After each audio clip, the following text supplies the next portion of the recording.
ए का इन्होंने बता दिया है कि ए इज़ 1.4 है ना, the current through A is 1.4। What can you say about the current through B and C. ठीक है, ये बी और सी का बताना है।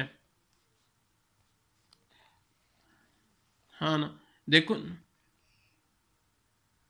इससे कम होगी ना, जैसे 1.4 तो इन्होंने ए है ना, ए में सबसे ज़्यादा है रजिस्टर, इन्होंने बता दिया ना ए में ज़्यादा, तो ज़ाहिर बात है बी और सी में इनसे कम होगा। 1.3 भी हो सकती है, 1.3 एम्पेयर भी हो सकती है, 1.2 एम्पेयर भी हो सकती है, 1 एम्पेयर भी हो सकती है। ठीक है, बी और सी में कम होगी, ये बताएं। ठीक है, तो ये हम लिख देंगे कि बी एंड सी है लेस देन 1.4 एम्पेयर। ठीक है, इन दोनों से कम होगी, मतलब 1.4 से कम होगी, ये लिख देंगे। ठीक है, लेस देन होगी ना, लेस देन मैं बता दी ना, 1.2 भी हो सकती है, 1.3 भी हो सकती है, 1 भी पूरी हो सकती है। तो हम ये सिंपली लिख देंगे कि B and C have resistance less than 1.4 ampere. ठीक है,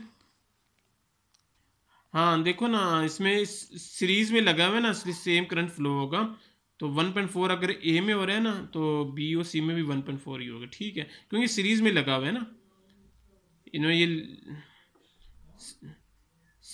सेम सेम जाएगा, सीरीज में हमेशा सेम ही जाता है ना, सीरीज में हमेशा सेम ही जाएगा। ठीक है, देखो ये सीरीज में ना, सीरीज में एक जैसा होगा, ये पैरेलल में होता है, जैसे मैं पहले बता रहा था, पैरेलल का बता रहा था ना।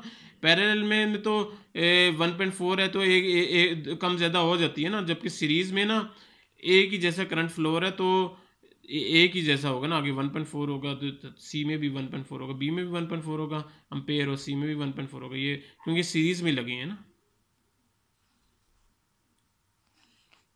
एक करंट हमेशा फ्लो करता है कहाँ से, पॉजिटिव से टू नेगेटिव टर्मिनल होता है, यानी ए पर जाएगा, तो पॉजिटिव का हमेशा बड़ा वाला निशान होता है ना ऊपर, तो पॉजिटिव टर्मिनल ए की साइड में बनाए हो ना, तो पहले ए की तरफ आएगा, फिर बी की तरफ आएगा, फिर सी की तरफ जाएगा, फिर सी से वापस निकल के ऊपर जाएगा। ठीक है, तो ये पॉजिटिव वाला, ये जो बड़ी वाली लाइन होती है ना, बड़ी वाली लाइन ये पॉजिटिव की होती है, जो छोटी वाली लाइन बनाई होती है नेगेटिव की बनाई होती है ना। तो इसलिए वजह से हमेशा पॉजिटिव से क्योंकि पुराना करंट फ्लो होता है, इसलिए ए बी सी में जाएगा। ठीक है, हाँ हाँ, ठीक कह रहे हो, ठीक कह रहे हो। कंबाइन रेजिस्टेंस जो होगी ना, ये 330 ओम इन सीरीज में, ये सीरीज में ऐड अप होता है, 30 + 30 + 30 90 हो जाएगा। ठीक है, बिल्कुल यही आंसर होगा इसका, सही है। देखो ना, पोटेंशियल डिवाइडर का हमने जहाँ तक पढ़ा था, पैरेलल में नहीं पढ़ा था,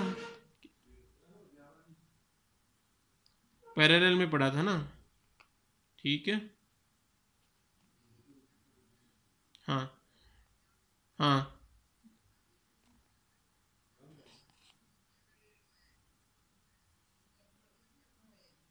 पैरेलल में भी बनाया हुआ है ना, तो ठीक है, दोनों में पढ़ा है पोटेंशियल डिवाइडर, तो ज़ाहिर बात दोनों में करते हैं ना पोटेंशियल डिवाइडर। ये पैरेलल में होता है। ठीक है, पोटेंशियल डिवाइडर जो होते हैं ना, करंट को डिवाइड करते हैं बेसिकली। ठीक है, पोटेंशियल डिवाइडर जो होते हैं ना, बेसिकली करंट को डिवाइड करते हैं, तो करंट डिवाइड किस में होता है, पैरेलल में होते हैं ना। मैंने तुम्हें भी बताया था कि पैरेलल में करंट डिवाइड होता है, हमें जितना करंट जितना चाहिए होता है ना, उसके हिसाब से हम एडजस्ट कर लेते हैं। तो करंट हमेशा याद रखो पैरेलल में ही डिवाइड होता है, तो ये बेसिकली इसका पैरेलल में होगा, पैरेलल विद ईच अदर होगा। ठीक है, इसका आंसर सीरीज में होता है ना, सीरीज में हमेशा करंट एक ही जितना फ्लो करता है। जैसे पहला पार्ट हमने पढ़ा ना 19.6, इसमें सीरीज में था ना, तो उसमें 1.4 एम्पेयर ए में भी था, बी में भी था, सी में भी था ना, 1.4 एम्पेयर है ना। तो सीरीज में एक जितना करंट फ्लो करता है, जबकि पैरेलल होता है ना, पैरेलल उसमें करंट डिवाइड होता है। ठीक है, उसमें कम ज़्यादा हो जाता है। ठीक है,